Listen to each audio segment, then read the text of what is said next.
এবার কল্যাণীতে হবে এয়ারপোর্ট, এমনই আভাস দিলেন বনগাঁ সাংসদ শান্তনু ঠাকুর। অমৃত ভারত প্রকল্পে কল্যাণী ঘোষপাড়া স্টেশনকে ঢেলে সাজিয়েছে রেল। বৃহস্পতিবার ভার্চুয়াল ভাবে স্টেশনের উদ্বোধন করেন প্রধানমন্ত্রী নরেন্দ্র মোদী। স্টেশন উদ্বোধন অনুষ্ঠানে বক্তব্য রাখতে গিয়ে কল্যাণীতে এয়ারপোর্ট গড়ার কথা বললেন শান্তনু ঠাকুর।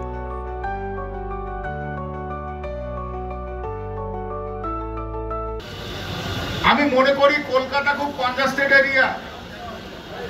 সেকেন্ডারি যদি কোনো শহরকে বেছে নেওয়া হয় কলকাতা পার্শ্ববর্তী সংলগ্ন, তাহলে একমাত্র কল্যাণী সবচাইতে সুইটেবল শহর হিসেবে পরিগণিত হয়। তাই আমি কথা দেব না, কিন্তু আমার প্রচেষ্টা থাকবে কল্যাণীতে এয়ারপোর্ট করার।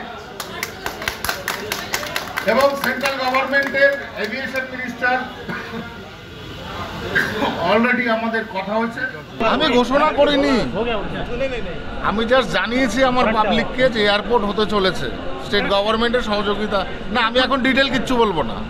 কলকাতার পরে কল্যাণী শহর বিশেষভাবে গুরুত্বপূর্ণ, তাই সেই শহরকে আরো বেশি করে ঢেলে সাজাতে উদ্যোগী কেন্দ্রীয় সরকার। এমনই পরিকল্পনার কথা জানিয়েছেন বিজেপির নেতারা। ইতিমধ্যে কল্যাণী স্টেশনের সংস্কার হয়েছে, সেখানে বসেছে জিপিএস ঘড়ি, উন্নত মানের প্রতীক্ষালয়, প্রতিবন্ধীদের জন্য বিশেষ সুযোগ সুবিধাও রয়েছে। এছাড়া স্টেশনের মধ্যে লাইব্রেরি ও পরিশ্রুত ঠান্ডা পানীয় জলের সুবিধা দেওয়া হয়েছে। স্টেশনের দোকানগুলিকে সাজানো হয়েছে। নদিয়ার স্টেশনগুলির মধ্যে কল্যাণী ঘোষপাড়া স্টেশনকেই প্রথম মডেল স্টেশন হিসেবে সাজানো হলো।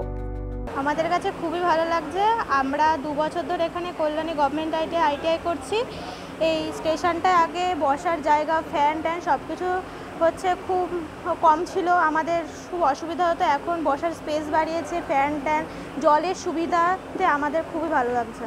প্রধানমন্ত্রী কি বলবো, যে নতুন করে যে উদ্বোধন করলো, এত টাকা ব্যয় ভালোই করেছে আমাদের স্টুডেন্টের জন্য। আমাদের খুবই কষ্ট হতো, তার জন্য তাকে নমস্কার। আগেকার স্টেশন যেরকম ছিল মানে সে বলার মতোই নয়। গাছপালা চারিদিকে জঙ্গল ছিল, ভাঙাচোরাও ছিল। অনেক উন্নত হয়েছে, আগের থেকে অনেক উন্নত হয়েছে। এখন বিশেষ করে কিছু কিছু লোক আসলে যে এটা ঘোষপাড়া সেটা চিনতেও পারে না। নামলে হট করে ভুলেই যায় যে এটা ঘোষপাড়ায় নেমে ফেলেছে। হঠাৎ যখন নামে, অনেক দিন পরে যদি নামে, সে নেমে চিনতে পারে না যে এটা ঘোষপাড়া। তো পরে তার কিছুক্ষণ পরে আবার ভাবে না ঘোষপাড়াই আছে। এদিনের এই অনুষ্ঠানে রেলের আধিকারিকরা ছাড়াও উপস্থিত ছিলেন রানাঘাটের সাংসদ জগন্নাথ সরকার ও বিজেপি বিধায়ক অম্বিকা রায়। তারাও কল্যাণীর উন্নয়ন নিয়ে আশাবাদী। অত্যন্ত আমরা আনন্দিত যে অমৃত ভারত স্টেশনের যে রিডেভেলপমেন্ট হবে, সেই স্টেশনগুলোর সংখ্যা এখনও পর্যন্ত 1300-র উপরে। তো লাগভাগ 1300-র মধ্যে প্রথম ফেজে যে ডেভেলপমেন্ট যেটা হয়েছে সেটাকে 103টে স্টেশনকে আজকে ইনঅগ্রেট করলো।